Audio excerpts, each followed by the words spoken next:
Нова епизода на Политиканти.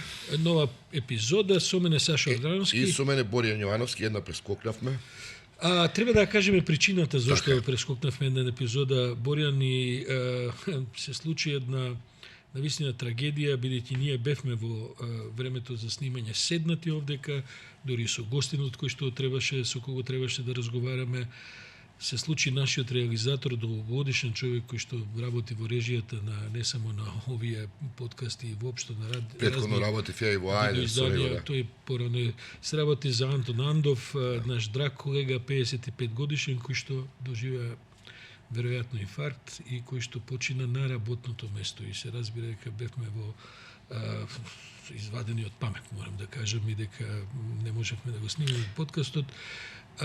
Прекрасен човек, еден тивок професионалец со години, никогаш наметлив, секогаш зад пултот, секогаш со професионална неодговорност, големо сочувство и до семејството и до пријателите, па и до колегите, бидејќи навистина беше еден потресен настан за целата редакција и на Слободен печата и на нашиот подкаст.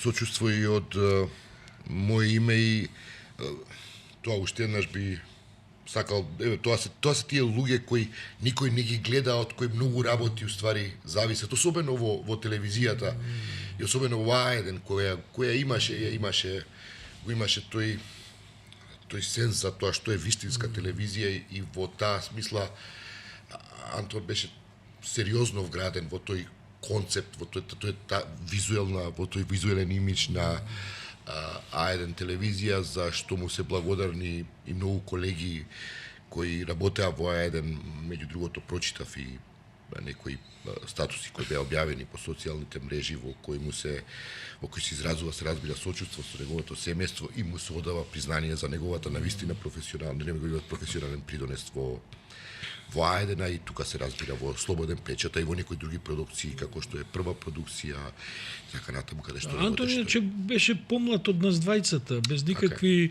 човек беше фит, мислам, без никакви барем за нас познати медицински компликации или некакви историјати и така, што само ти кажува, мислам тој ден навистина беше многу тежок и временски беше тежок. Да, промена на времето се случи. Вторник се случи една промена, еден многу тежок ден, меѓутоа потполно неочекувано.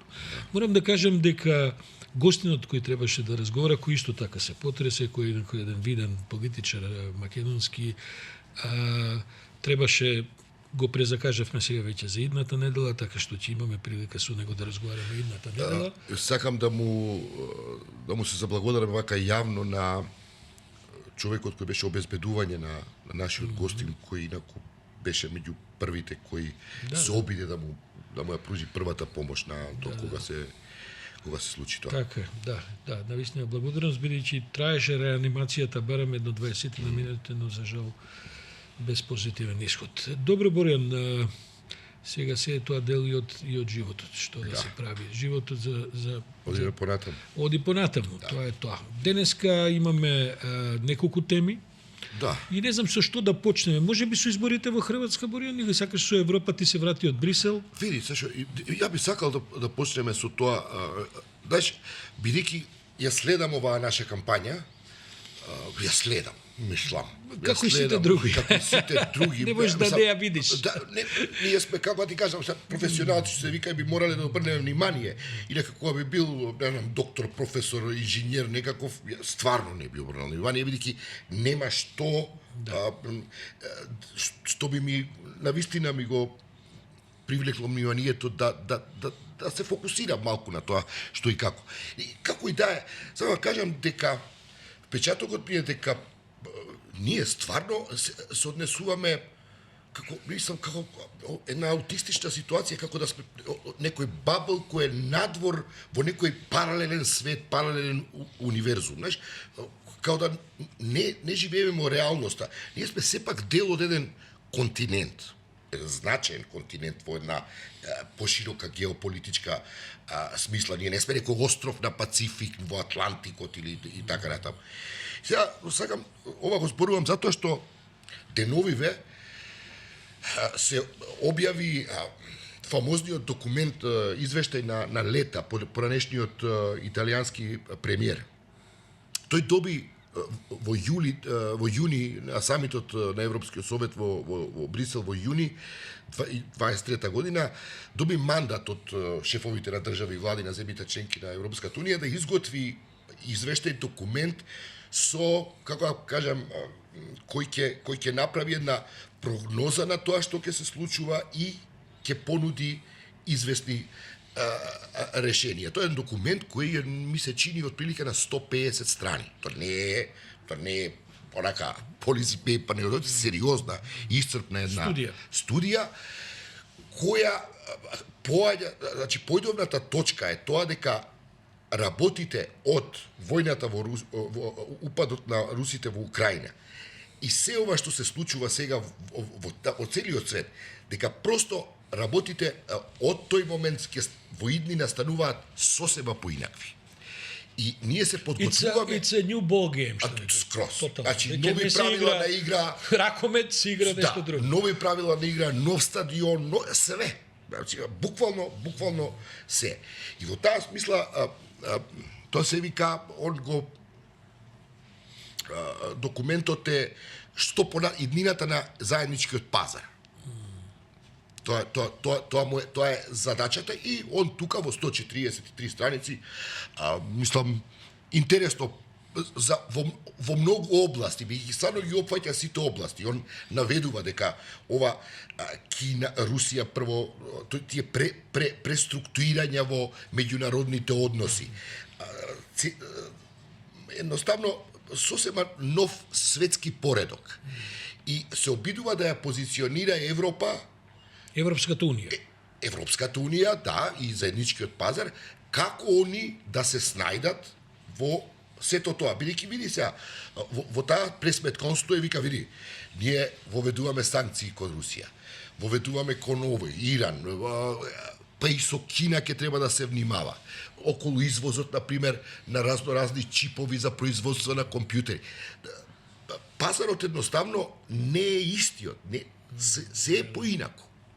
Меѓу другото, во тој документ е буквално нацртано проширувањето. Тоа е многу важно. За нас. За нас.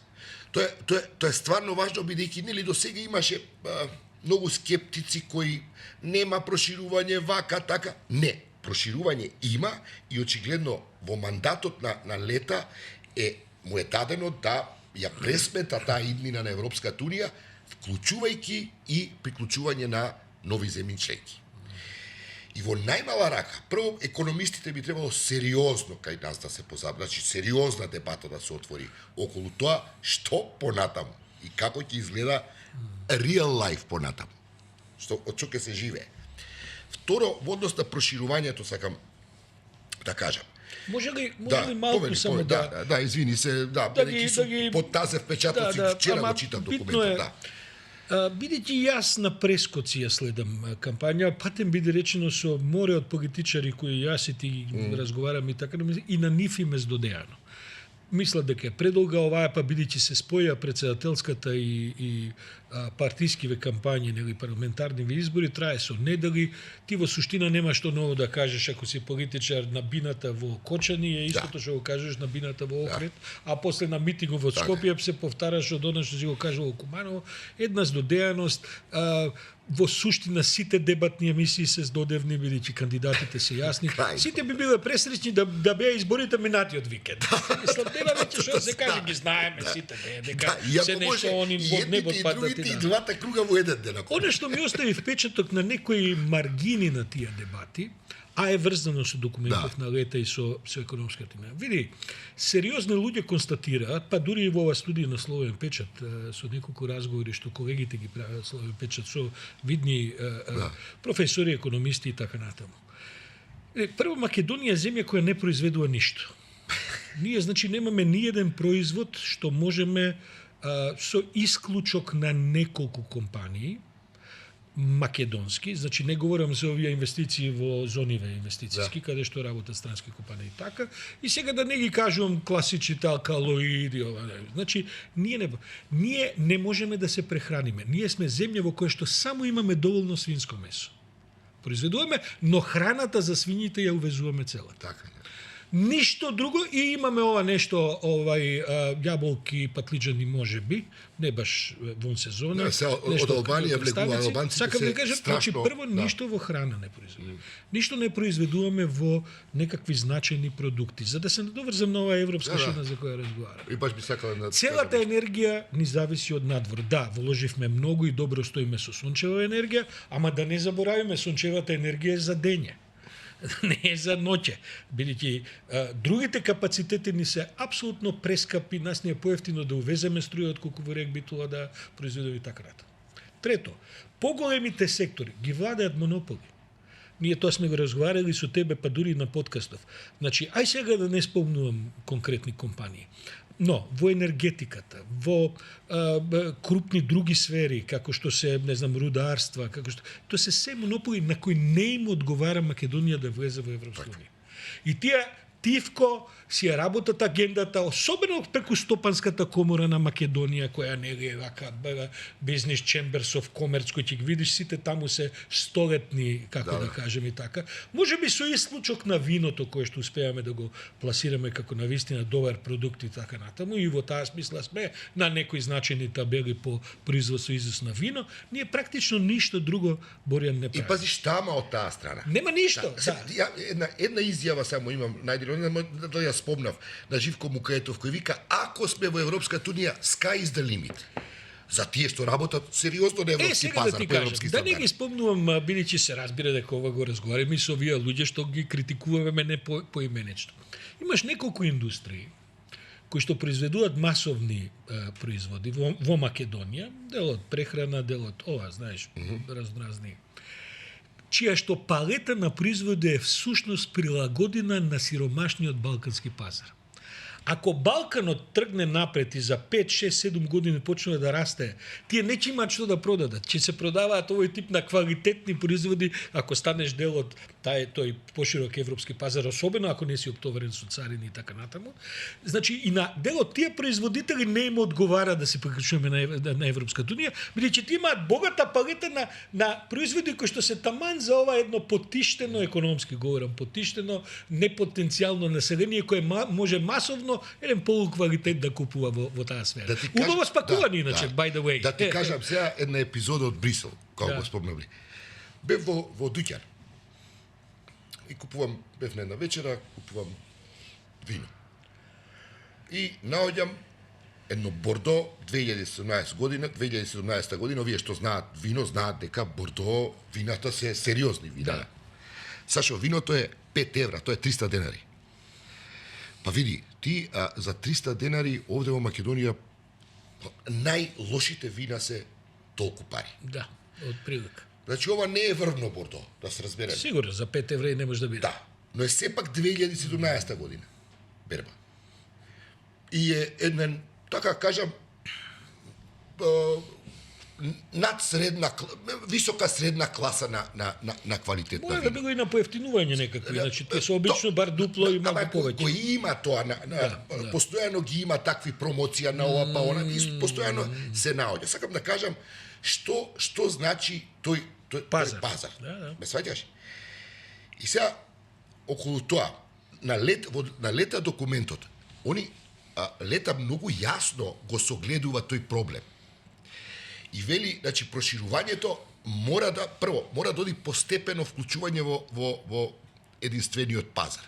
При тоа, вели, мора да формираме така наречен солидарен фонд за проширувањето, кој би ги покривал трошоците, бидејќи ако кај нас завладеат тие правила целосно и се отклонат сите бариери кои во моментот постојат, например, за да увезеш вино...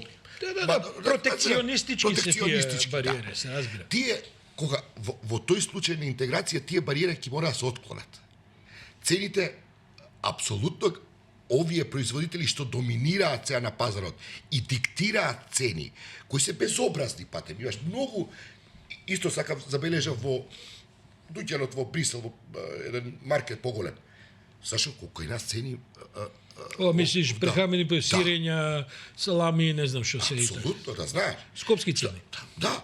Мислам, страшно сега да кажам, тој тип, потоа на сила стапуваат низа на механизми, регулативи, директиви кои значат многу во областа на заштита на потрошувачите. Тоа е се значи, ама буквално директно влијание ќе има во квалитетот на животот на луѓето. Садно значајно. И тоа на лета, тој солидарен фонд, меѓу другото, го има во предвид некои од економиите во самата Европска унија, кои би можеле да бидат изложени на известни потреси поради приливот на прехрамбени и некои други производи кои доаѓаат, зборувам сега за целиот регион на Западен Балкан, а и Украина. Например, нели, имаше проблем со житово украинско, пољаците и така натаму реагира. Значи, тој солидарен фонд, тој механизам кој лета го предвидува, треба да ги пегла малку тие. Друго што е многу важно, што лета го кажува, вика, од старт треба да биде јасна пораката, дека не правиме заеднички пазари, дека ова ќе биде само не, туку дека политичката интеграција останува многу битен елемент, што значи полноправно политичко членство во Европската унија.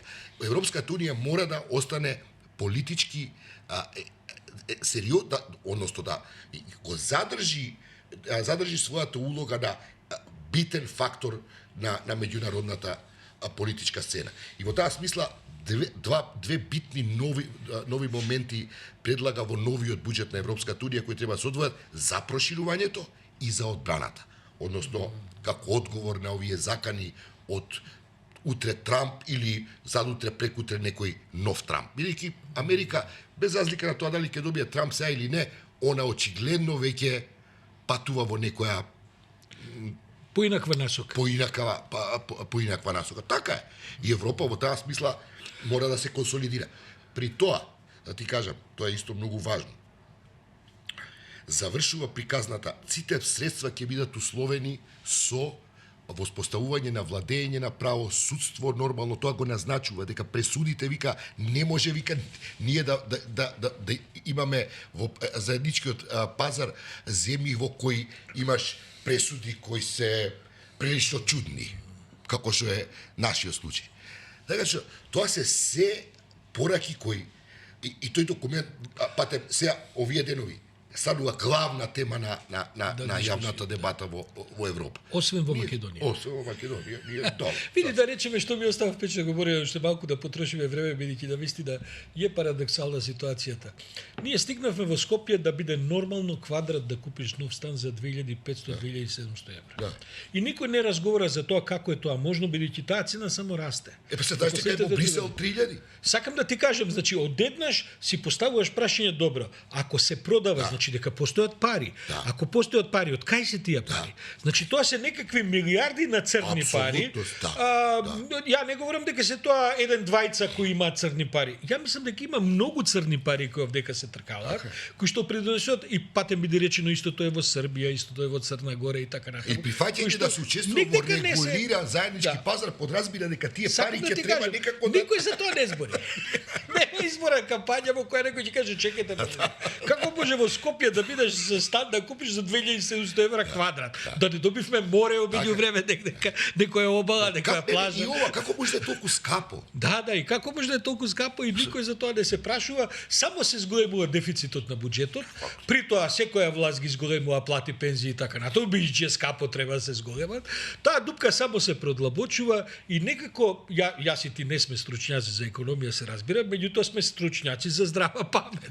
Така што ти изгледа сето тоа флотантно. Тоа е basic логика, знаеш што вчера нешто после ми се врати филмот од нашиот престој во Естонија. Да. И ако се сеќаваш таа нивна сегде каде што бевме, го повторува колку се благодарни што припаѓаат на Европската унија и НАТО. Да. И се пази. Во една ваква каша попара на меѓународната политичка сцена.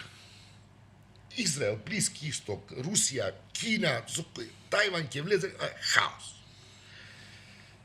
Се опитувам да се замисли да немаше Европска унија и НАТО. Замисли. И да си беа земји национални, суверени, со нивниот идентитет, начело, напиша. Што ќе се случуваше? да земеме да направиме едно сценарио хипотетичко. Па добро, види, европската историја не е непозната, таа е инаку векови или владаат империи со векови, кои што тоа го пацифизираат на империјален начин, се разбира, нели тогаш со многу крв. Со многу крв и со многу малку идентитетски права и така натаму. Или овој вид на мултилатерални големи организации кои што гарантираат стабилност и гарантираат права на малцинства. Ме праша, знаеш, што е за тебе либерализмот? Либерализмот е многу просто да се дефинира. Тој е да живееш во општество кое не се плашиш, без разлика на кое малцинство припаѓаш. Бидејќи овде да бидеш свој. Овде кога разговара за малцинства се мисли само на етнички малцинства. Абе види, може сум малцинство во музика, сакам да слушам оваа музика. Не сакам да се плашам дека ќе ми се случи нешто ако слушам некој вид на музика. При тоа некој да ти рече ти не тоа. Има сите фолк да слушат, има сите модерна музика. Сакам да ти кажам, значи, овој систем кој што се воспостави всушност на крајот од краиштата, затоа е ова што го прави Русија во Украина на голем стрес. Види, целата таа мултилатерала 70 години дава резултат. Нема војна во Европа. Во Европа во која што одиш па се сопнеш од граница. Во целата историја она не престанува во континуитете во војна. Првиот прекин, првиот дисконтинуитет го прави Европската унија. И тоа е просто, и нема тука, ја не знам која е дилемата, поготово за мали народи. Естонците кои се боре, прво под германци, па под руси, па под германци, па под руси, при тоа загрозен идентитет културен, сериозно. Мал јазик, помала нација од нас. Ова е првата прилика кај што они уствари својот идентитет го ревајвал му прават. Така е, Да, видиш, кога гледаш нашите барем до сега председателски кампањи, ти имаш кандидати кои што навистина мислам човек да се загрижи од такво лупетање глупости, мислам, ако смеам така да го националните интереси ги Дајте да разговараме, мислам, види, не знам дали имаше прилика да ги следиш хрватските избори. Вчера се глашаше, вчера имаше гледав изборната вечер, ја следев објавата на резултатите, ја следев. Јас ја следев подолго, морам да ти кажам, види фанси на Милановиќ. Па затоа што види Милановиќ всушност што направи Милановиќ таму. Прво, човекот упадна пред 2-3 недели во кампањата на еден скандалозен начин, тој инаку се однесува скандалозно подолго време. Кога велам се однесува скандалозно, дури не мога ни коментирам политичките ставови. Значи, дава интервјуа, изјави, таква конфронтација, такви простачки речник. Пази, тој е сепак председател на една земја, да не кажеме Хрватска, која е европска земја, членка на ова, членка на она. А што е контра се тоа, да речеме, има право да биде политичар и што сака може биде контра НАТО, е контра Европска унија, војната во Украина не е нивна, сакало НАТО да не вовлече. Значи една московска позиција, 100% московска. Добро, има, го избра да е председател. Па јас бев стаписан од простачкиот речник со кој тоа го прави. Знаеш што се нашиве политичари? Нашиве политичари се како детска градинка. Мислам, ја не знам дали овие што не гледаат имале прилика да. Потоа што сватив? Потоа сватив дека тој всушност, бидејќи изборите беа закажани, се разбира, и бидејќи ХДЗ таму кој владее со години, беше релативно сигурен виден победник, не релативно, него апсолутно сигурно виден победник и на овие избори. Значи СДП, социјалдемократите и неколку други од овие што се центро лево и така натаму. 42-60. Тој всушност упадна во целата кампања предизборна и предпредизборна за да ја поремети. Дури се кандидираше он да биде премиер, пази, без да даде оставка како председател. Добро. Уставниот суд го предупреди дека тоа така не може, бидејќи според уставот нема јасно дека не може, но дека е тоа непристојно и дека е тоа според некакви обикновени закони е безвезен. Може да биде и премиер и председател истовремено. И да се дава мандат. На што овој го нападна уставниот суд, па тоа не знаеш со каков простачки речи, криминалци, хоштаплери и така натаму, уште по-онака бургерајски. Како што кафански што може да знам. И сега види што е резултатот, Борин. Он пробуди една јавност во Хрватска која енаку ќе си останеше заспана и летаргична и инертна против ХДЗ. Таа јавност која што ја пробуди, која што се узбурка, тоа инаку движењето го нарекува риеке правде. Електрошок. онака баш. таа придонесе ХДЗ направи, се разбира, победнички резултат, ќе видиме дали ќе формира влада и како. Ќе формираат, сепак ми се чини, но изгуби 4, 5, 6 пратеници помалку од минатиот пат.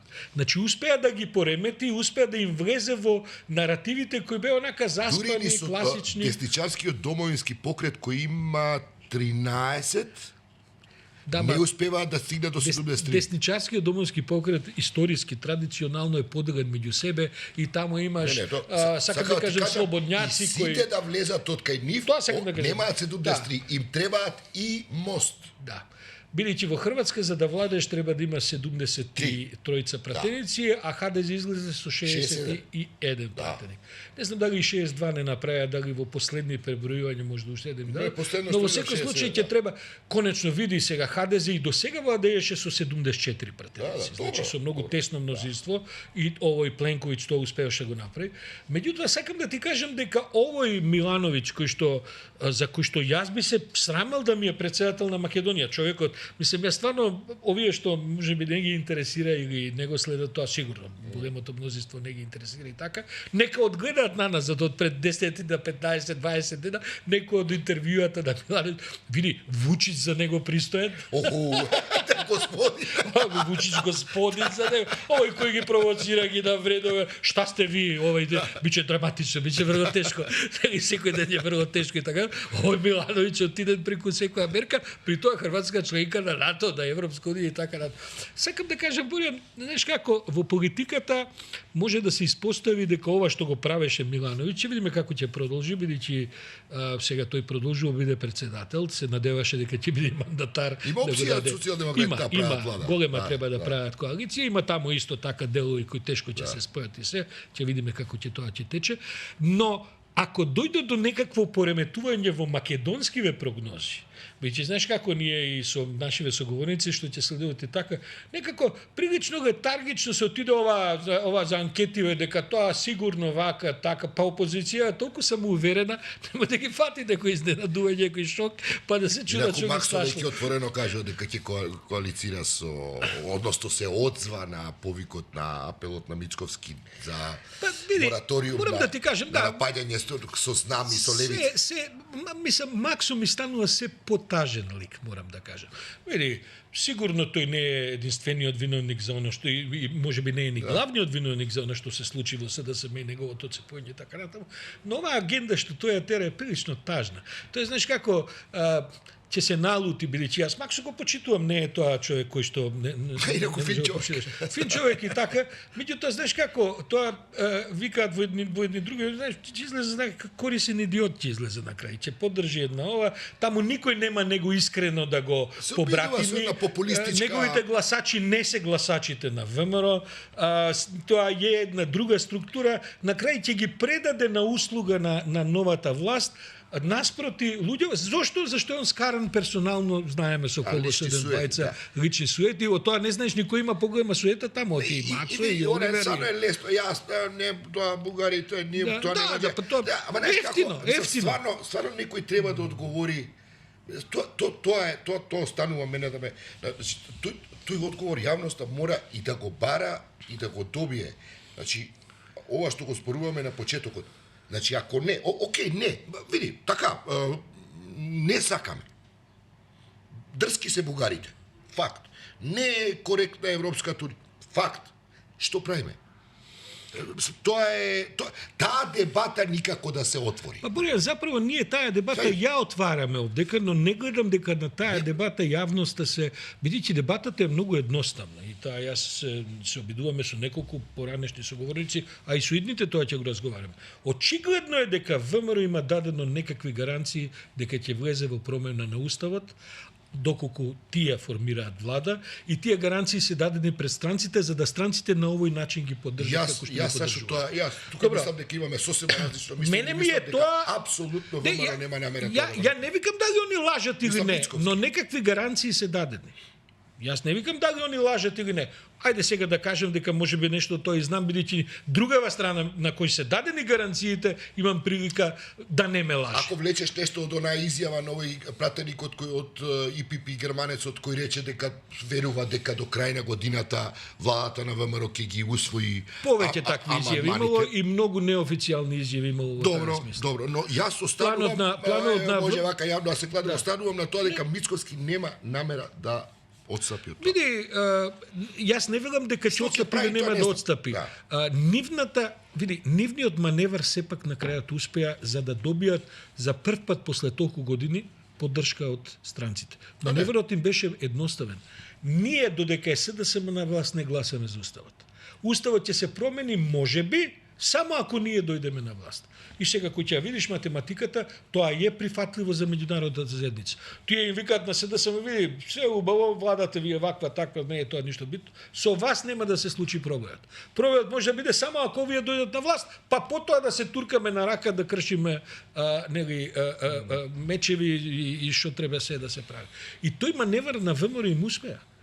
Тоа што нема резонанца во јавноста македонска, тоа што во македонската јавност, особено меѓу нивните гласачи се мисли, браво бе, тоа, ние не попуштиме бугарите.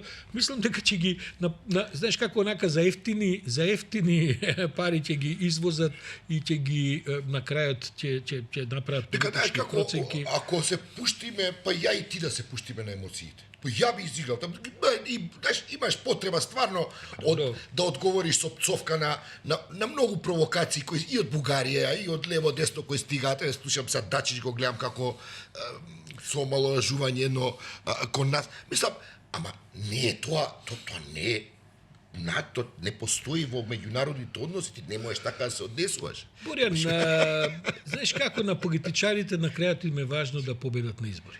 Небе добро, и тоа е знаеш, она важно им е да можат да владеат. Цртата. Да, види, тоа го размислуваат потоа од кога ќе победат на избори. Бидејќи не може да владеат ако не победат на избори. Така што подготвени се да одат под секое ниво ако е тоа неопходно. А при тоа мислам дека искрено да бидам дека и нивоата не се многу ниски во Македонија во споредба со ова што го разговараме на други страни. Бидејќи гласачкото тело е сепак понаивно, во смисла на својата политичка зрелост, во смисла на своите очекувања, политичката култура и така натаму, тоа не е квалификатив кој не може да се докаже со научни истражувања и така натаму. Лесно се манипулираат, луѓето имаат кратка меморија, луѓето имаат потреба од емотивни негувања на некакви аспирации, надежи и така натаму, и овие тоа им го испорачуваат. Затоа е можеби кампањата тип толку бака, барем за сега помалку издодевна, бидејќи во суштина нема никаков суштински надпревар на идеи. Кога ќе видиш ништо не се нуди ново, ајде власта е во една инерција, бидејќи владеела, таа ќе си ги правда своите владења и ќе каже ние само уште подобри ќе бидеме, нели? Тоа оваа власт и треба да биде тужи. Инаку тоа сме го разговарали.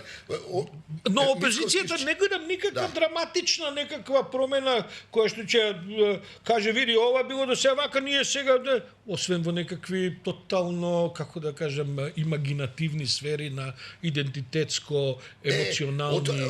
Мицковски вели од Охрид повикува национално единство. Тоа е добро. Па да, знам, ама тоа е ефтино. Тоа што сакам да ти кажам. Например, кога на тоа би додал, ајде национално, ајде да се обединиме околу тоа што сме говореле, стратегија за унапредување и реформа на образованието. Ајде да се обединиме за реформа и стратегија на системот на јавното здравство. Земјишни реформи, реформа на работна сила. Има точки за обединување милион. Не мора да бидат овие, знаеш како емотивни за македонскиот јазик и за тоа веќе сме обединети. Каде што знаеш дадеш како тако. Хајде да видиме што ќе се обединиме за како да го реформираме земјоделието. Тоа ме интересира. Противникот стварно би му врзал раце да, знаеш, ај одговори на тоа. Незгодно е да одбиеш тоа. Да. Разбираш? И тогаш го ставаш противникот у ситуација да он мора да одговори на начин кој е конструктивен. Он не може да априори да рече, па дај не, со тоа како не. Не разговара за образование, не разговара за здравство со мене. Како? Знаеш како, за жал ми се чини дека на крајот, кога ќе дојде време за изборна евалуација, и гласачите не сум сигурен колку тоа би го ценел. Бидејќи овдека сепак е многу некако стапот е прекраток, знаеш, стапот не е долг па да можеш да кажеш ќе се обединиме на ова, па ќе мислам и гласачиве не прават притисок за такво обединување. Они прават притисок за ова најглупаво, види, ова најздодевново национално идентитетско обединување. Тоа е такво едно предавство на имагинацијата, на фантазијата, тоа е страшно за секој кој што може да размислува малку по имагинативно од ова што се нуди. Меѓутоа гласачите не прават обединување, ти не си видел штрајкување на, не знам, здравствени работници, образовани и така, кои ќе кажат не, ние сакаме вие сите политичари да седнете и заедно да се договорите што е иднината за здравството во Македонија. Сам знаеш, зашто треба една власт да гради нов клинички центар? Зашто тој клинички центар што е право, понуди се да се на ВМРО да влезат во планирањето. Ама и тоа се истроши низ така една дневна политика која што потоа бидејќи овдека се уште се смета дека успехот на нацијата во одреден мандат е потврда за тие кои што го прават успехот и дека другите сите губат и тогаш како што викаше на времето, то не е Ленин, него е Троцки, што полошо тоа подобро. Тоа е резултат една политичка култура која ние се уште не можеме да освоиме некој пристоен прак. Знаеш, таа една перцепција, ние ќе решиме работарти. Крупните работи, сме го говореле повеќе пати во Финска, например, или во образование. Нема влада, не може една партија да излезе со програма. Ја ќе го решам образованието. Ја ќе го решам во Македонија има на 10-15 години е тој од. Во Македонија има не повеќе од 3 автобуси паметни луѓе. Говорам за одредени за ова што се стручници. 3 автобуси тоа се 150 души. Кажи ми, имаме ние повеќе од 10 на 15 за здравство паметни луѓе. Сега ова вака го импровизираме. Во градежништво имаме повеќе од 10 на 15 значајни архитекти. Имаме во земјоделие повеќе од 10 на 15 значајни стручњаци. Па кој ќе ги собере сите сега нека не се 3-4 автобуси. И се тие автобуси ако фатиш партиски да ги делиш. Ако кажеш чекај не работи задната врата, сите на предна врата. Нема машинчето за карта. Што остана и затоа потоа тоа се трансферира во клиентела. Едноставно. Значи ние се крстиме Курбиново, наше нели културно богатство. Стварно е културно богатство, сериозно, човече, тоа е стварно, тоа е споменик на раната ренесанса пред Фиренца се појавува тоа ренесанс и некои се препознаваат траги. Знаеш, пари од Европска унија. На страна може и ние да обезбедевме пари. Бидејќи окей. Зошто Европска унија треба најзначајното да го плаќа? Ама секоја чест на нашите, но јас бев там, правев репортажа за Евронюс. Се платија преку тие фондови, дојдоа тие кои се конзерватори на тој тип на фрески. Да. Една екипа од Грција, кој се тој е некој европски центар кој е во Грција за заштита на православното културно наследство, разговара со тие двајца дечки кои знае и некој прекрасен англиски и двајцата имаат завршено во Велика Британија студии, сега да кажам тоа се сериозни студии, тоа не е туку така. Сега ти кажам, ние тој кадар го немаме. Просто го немаме кога зборуваме за кадри. За овој тип на работа, која не е беззначајна, да се разбереме.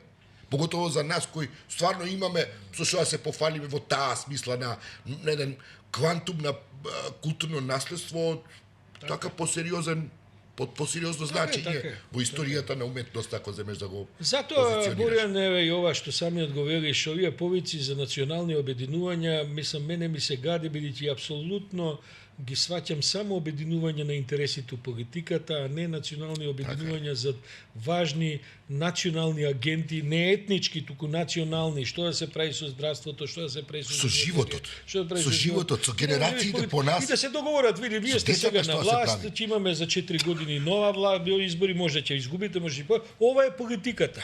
Бидејќи не се реформираат тие области за 2 години, затоа потоа нас не се случува во една влада да имаме по 4 министри за образование, по 5 министри за култура, по не знам колку министри.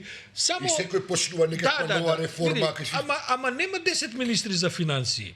Кај Груевски беше еден, кај СДСМ еден. Знаеш, таму кај што се интересите и парите, тоа е прилично стабилно. Ова друго се што е битно, нема врска. Терај тоа секој. Ете, тоа е Борјан. Добро, да завршиме за денеска. Мислам дека е доволно за овој викенд. Да кажам дека и ние ќе влеземе во една предизборна атмосфера и изборна веќе од следната недела и ќе имаме веројатно гости во секоја од емисиите.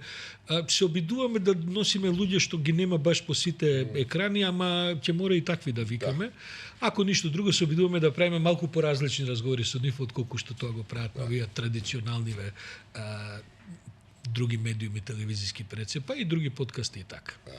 Добро, ништо се да заблагодариме за вниманието и се гледаме во вторник. Се гледаме следниот вторник.